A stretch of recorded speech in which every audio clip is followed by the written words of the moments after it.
So இந்த வீடியோவில் guys நம்ம வந்து ஃபைல் ஆப்ரேஷன்ஸ் பற்றி பார்க்க போகிறோம். ஸோ எல்லாருக்கும் பேசிக்காக தெரிஞ்சிருக்கும் ஃபைல் ஓப்பன் க்ளோஸ் இடையில ரீட் அண்ட் ரைட் ஆப்ரேஷன்ஸ்.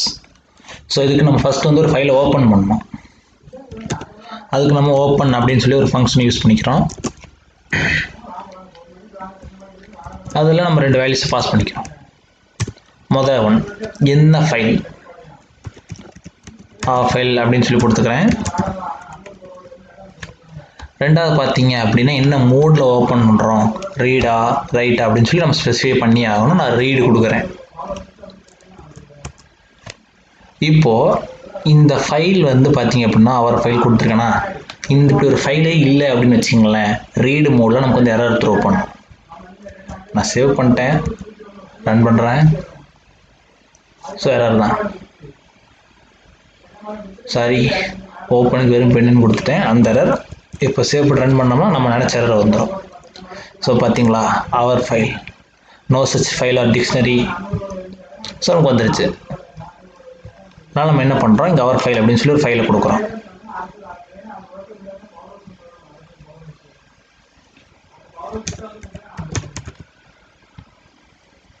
நம்ம இப்போ ரீடு தானே பண்ணி பார்க்க போகிறோம். ஸோ நம்ம எதுவுமே இதில் ரைட் பண்ண போகிறதில்ல. அதனால் நம்மளே கொஞ்சம் கண்டென்ட்ஸ் வந்து நம்மளே கொடுத்துருவோமே. ஹாய், ஹலோ, பாலா, போதும். இப்போ நம்மளோட கோடுக்கு வந்துடும். ஸோ நம்ம ஓப்பன் பண்ணிட்டோம், எஃப்ன்றது அது ஒரு ஆப்ஜெக்ட். இப்போ நம்ம எப்படி ரீட் பண்ணலாம், எஃப் டாட் ரீட் அப்படின்னு சொல்லி ஒரு ஃபங்க்ஷன் இருக்குது. சரி, எஃப்ன்றது இங்கே ஆப்ஜெக்ட் பேர், ரீடுன்ற ஒரு ஃபங்க்ஷன். இது என்ன பண்ணும் அப்படின்னு பார்த்தீங்கன்னா நமக்கு மொத்த ஃபைல் நமக்கு வந்து ரீட் பண்ணி கொடுத்துரும். நான் அதை ரன் பண்ணுறேன், எனக்கு வந்து மொத்தமாக வந்துடுச்சு. இங்கே வந்து சில பேர் ரீட் லைன் கூட யூஸ் பண்ணுவாங்க. ஒவ்வொரு லைனாக போகணும் அப்படின்னா ரீட் லைன். ஃபஸ்ட்டு ஹாய் மட்டும் தான் பிரிண்ட் பண்ணோம். திரும்பி இன்னொரு ரீட் லைன் போட்டிங்க அப்படின்னா நெக்ஸ்ட் லைன் அது பிரிண்ட் பண்ணோம். ஒவ்வொரு ரீட் லைனுக்கும் ஒவ்வொரு லைனும் இன்க்ரீஸ் ஆகிட்டே போகாது. இதே நீங்கள் வந்து ஸ்பெசிஃபை இத்தனை கேரக்டர் மட்டும் தான் எனக்கு பிரிண்ட் பண்ணணும் அப்படின்னா நீங்கள் அதையும் கொடுக்கலாம். ஸோ அது பார்த்தீங்களா, ஒன்று கொடுத்தா ஒரே ஒரு கேரக்டர் மட்டும் தான் பிரிண்ட் பண்ணியிருக்கு நமக்கு. இது மட்டும் இல்லாமல் இதை கொஞ்சம் வேறு மாதிரியும் பண்ணலாம்.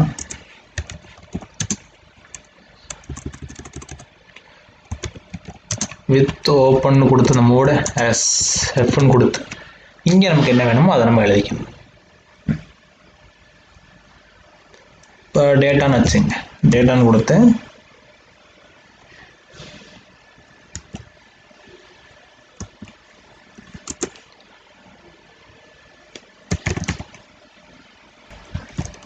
ரன் பண்ணோம்னா நமக்கு வந்துடும். ஸோ இது இன்னொரு மெத்தட் இப்படி எழுதுவாங்க அப்படின்னு ஜஸ்ட் உங்களுக்கு சொல்கிறதுக்கு மட்டும்தான் இது இப்படி எழுதியிருக்கேன்.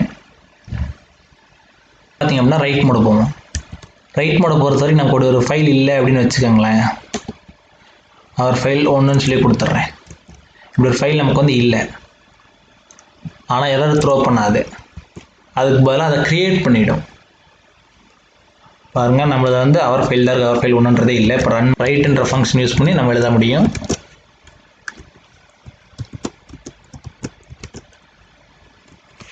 ஹாய்ன்னு கொடுத்துட்டேனே, சேவ் பண்ணிட்டு இப்போ ரன் பண்ணால் எனக்கு வந்து பார்த்திங்க அப்படின்னா அவர் ஃபைல் ஒன் அப்படின்னு சொல்லி ஒரு ஃபைல் வந்திருக்கும். அதில் ஹாய் அப்படின்ற கண்டென்ட் நமக்கு வந்து வந்துருச்சு.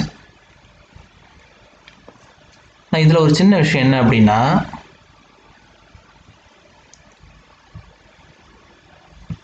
இப்போ நான் ஹாய்ன்னு கொடுத்ததுக்கப்புறம் இது நான் திரும்பி ஒன் அப்படின்னு கொடுத்தேன் அப்படின்னா ரன் பண்ணுறேன். இப்போ நம்ம ஓப்பன் பண்ணி பார்த்தா நமக்கு ஒன்று தான் இருக்கும், முன்னாடி கொடுத்த ஹாய் இருக்காது. ஏன் அப்படின்னா ரைட் ஃபங்க்ஷனை பொறுத்த வரைக்கும் ஒவ்வொருத்தரும் நீங்கள் பண்ணுறப்போ எல்லா கண்டென்ட்டையும் அழிச்சிட்டு ரைட்டில் கொடுக்குற கண்டென்ட் மட்டும் தான் ஃப்ரெஷ்ஷாக அதில் எழுதும். இது ரைட்டில் இருக்கிற ஒரு ப்ராப்ளம். இதை எப்படி சால்வ் பண்ணலாம் அப்படின்னு பார்த்தீங்க அப்படின்னா அதுக்கு தான் நம்ம வந்து ஏ யூஸ் பண்ணணும் அப்பன்ட்டு. ஸோ இப்போ நாங்கள் ஏ கொடுத்தேன் அப்படின்னா என்ன பண்ணால் இதுவும் ரைட் தான் பண்ணோம். சின்ன டிஃப்ரென்ஸ் என்னென்னா முடிக்கிற கண்டென்ட் அழிக்காமல் அதோட எண்டிலேருந்து எழுத ஸ்டார்ட் பண்ணணும்.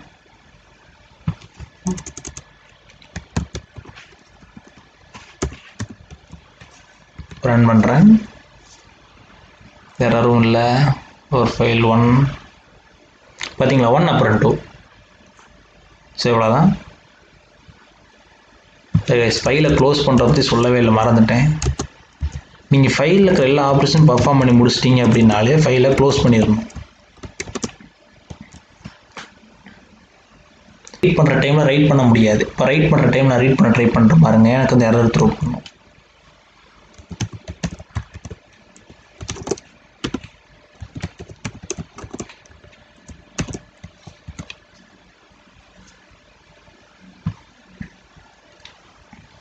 Not readable, unsupported operation.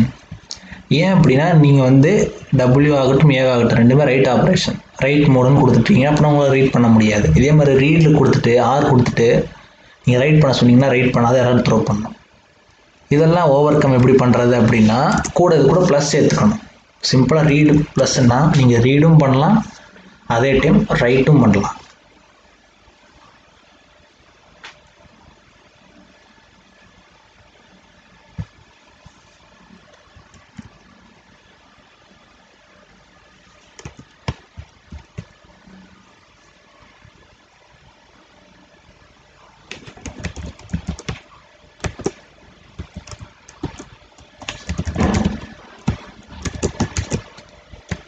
இப்போ நான் ரன் பண்ணுறேன்.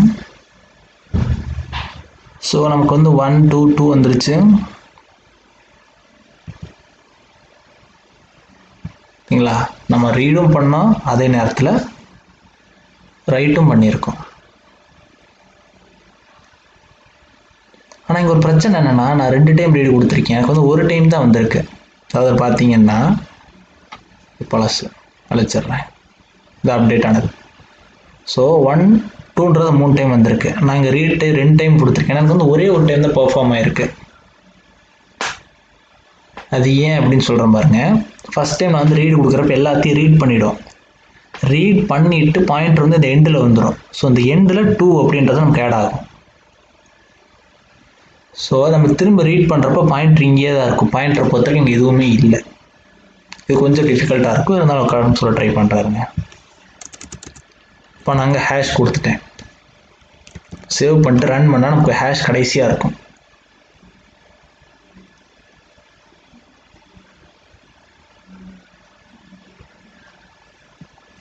ஆனால் இங்கே நமக்கு அவுட்புட்டில் ரீட் ஆகலை. ஏன் அப்படின்னா இது நான் ஃபஸ்ட் டைம் எழுதின எஃப்ரீட் இருக்குது பார்த்தீங்களா, அதை மட்டும்தான் ரீட் பண்ணியிருக்கு. என்ன ஆகும்னா எஃப்ரீடை பொறுத்த வரைக்கும் இது ஒவ்வொரு லைனாக ரீட் பண்ணிக்கிட்டே போகும். நமக்கு ஃபஸ்ட் 1ல் இருக்கும், அப்புறம் 2ல் ரீட் பண்ணி இந்த 2 ரீட் பண்ணிவிட்டு முடிச்சிடும். அதுக்கப்புறம் ரைட் ஆப்ரேஷன் பெர்ஃபார்ம் ஆகும். ஸோ ரைட்டில் கடைசியில் ஹேஷ் இங்கே வரும். இது பழசு, இது அப்டேட் ஆனது. இங்கே வந்து நமக்கு ரைட்டை பண்ணதுக்கப்புறம் பாயிண்டர் இங்கே இருக்கும். இங்கேருந்து ரீட் பண்ணுன்னா பாயிண்டர் எடுத்துக்கிறது ஒன்றுமே இல்லை. அதனால தான் நமக்கு செகண்ட் டைம் இது வரவே இல்லை. இப்போ நீங்கள் இதை தூக்கிட்டீங்கன்னா என்ன ஆகுன்னு நினைக்கிறீங்க? இது என்ன பண்ணுன்னா அங்கேருந்து அது வேலையை பார்த்துரும்.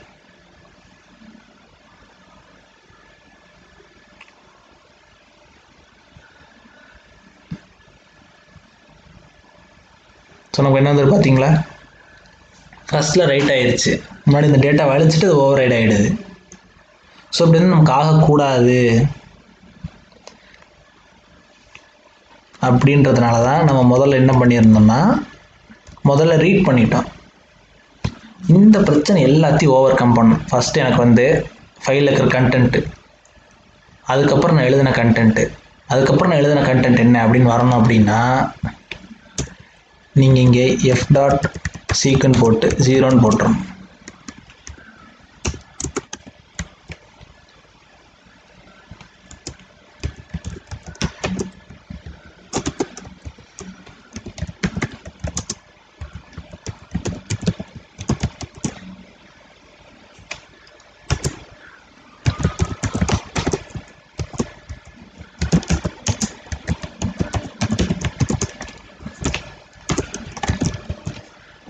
இன்னொரு முறை இதுக்கு எப்படி ஒர்க் ஆகுன்னு தெளிவாக சொல்லிடுறேன். ஃபஸ்ட்டு என்ன பண்ணோம் அப்படின்னா ரைட் பண்ணுறதுக்கு முன்னாடி என்ன இருக்கோ அதை அப்படியே பிரிண்ட் பண்ணிடுறோம். ஸோ பாயிண்டர் ஒன்றொன்னா நகர்ந்து எல்லாத்தையும் ரீட் பண்ணிகிட்டே வரும். ஒன்றொன்னா நகர்ந்து எல்லாத்தையும் ரீட் பண்ணிகிட்டே வரும். ரீட் பண்ணி கடைசியில் கொண்டு வந்து விட்டுரும். ஸோ ரைட் ஆப்ரேஷன் நமக்கு இங்கே பெர்ஃபார்ம் ஆகாது, எண்டில் பெர்ஃபார்ம் ஆகும். ஸோ ஓகேவா, எண்டில் பெர்ஃபார்ம் ஆகி முடித்த உடனே இங்கிருந்து நீங்கள் ரீட் பண்ணு அப்படின்னு சொன்னீங்கன்னா இதுக்கு அடுத்து உங்களுக்கு கண்டென்ட்டே கிடையாது. ஸோ அங்கே நமக்கு ஒன்றுமே வராது. எனக்கு அப்படி வேணாம், ரீட் பண்ணி முடிச்சதுக்கப்புறம் எனக்கு ஃபஸ்ட்லேருந்து வரணும். அதுக்காக நம்ம f.seekன்னு சொல்லி 0ன்னு கொடுத்துட்டோம். ஸோ இது நமக்கு 0வில் கொண்டு வந்து விட்டுரும், இங்கே ஸ்டார்டிங்கில் விட்டுரும்.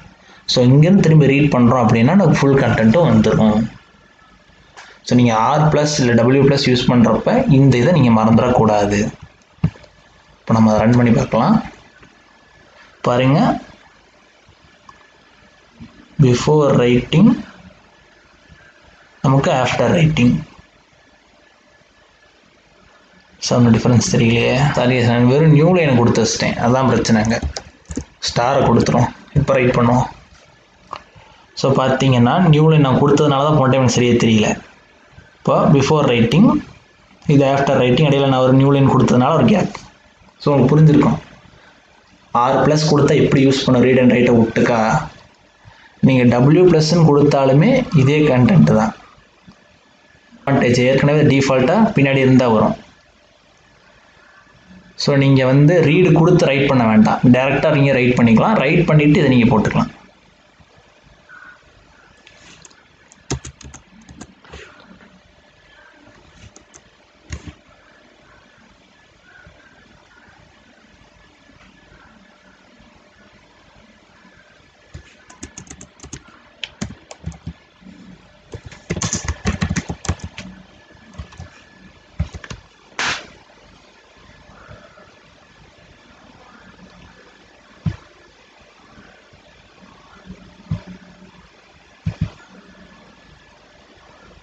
ஸோ காய்ஸ் வந்துருச்சு நமக்கு.